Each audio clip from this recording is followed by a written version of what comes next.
মাননীয় প্রধানমন্ত্রী রক্ষা করেন প্রতিশ্রুতি। ভোটের আগে বলেছে সেতু করে দিবেন, দল মত যার যার সেতুর দাবি সবার। মাননীয় স্পিকার সেতু মোদের অধিকার। তথ্যমন্ত্রী পার্থ ভাই আগের কথা ভুলি নাই, নির্বাচনে বলেছেন সেতুর জন্য লড়বেন। হাফিজ ইব্রাহিম ভাই, নয়ন ভাই সেতুর কথা বলেন ভাই। মন্ত্রী এমপি স্পিকার নীরব থাকিবেন না আর, সেতুর কথা বলে বলে ভোট নিয়েছেন জনতার। এবার সেতু না হলে এই জনতা উঠবে জ্বলে। ভোলার গ্যাসে সবাই নাই, সেতু চাইলেই কষ্ট দেয়। গ্যাস যদি নিতে চাও ভোলা বরিশাল সেতু দাও, সেতু ছাড়া ভিন্ন রাস্তা ভোলাবাসী মানবে না। বিসমিল্লাহ বলে শুরু করেন, আল্লাহর সাহায্য পাবেন।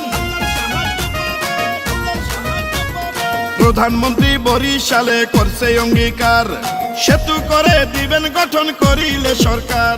ভিন্ন সড়ক চাই না মোরা, সেতু মোদের দরকার। দীর্ঘদিনের ন্যায্য দাবি 22 লক্ষ জনতার। দেখেন বিভাগীয় শহর মোদের হইল বরিশাল, আসা যাওয়ায় পরে কত নদী নালা খাল। মোদের আছে মন্ত্রী এমপি আছে স্পিকার, এত থাকার পরেও কেন হয় রে অবিচার। গ্যাস বিদ্যুৎ মাছে ভরা মোদের ভোলা জেলা, সেই ভোলাকে নিয়ে করবেন না কেউ অবহেলা। সেতু ছাড়া কিছুই মানি না।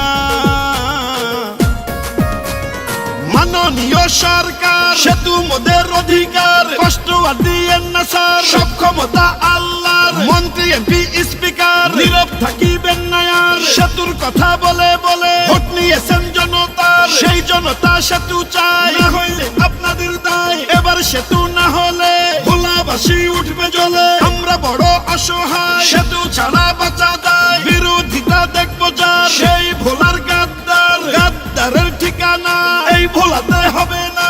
ভোলার গ্যাসে সবাই নাই, সেতু চাইলেই কষ্ট দেয়। যদি গ্যাসে বিদ্যুৎ চাও ভোলা বরিশাল সেতু দাও, সেতু ছাড়া ভিন্ন রাস্তা ভোলাবাসী মানবে না। মাননীয় প্রধানমন্ত্রী রক্ষা করেন প্রতিশ্রুতি। নির্বাচনে বলেছেন সেতু মেডিকেল দিবে। বিসমিল্লাহ বলে শুরু করেন, আল্লাহর সাহায্য পাবে।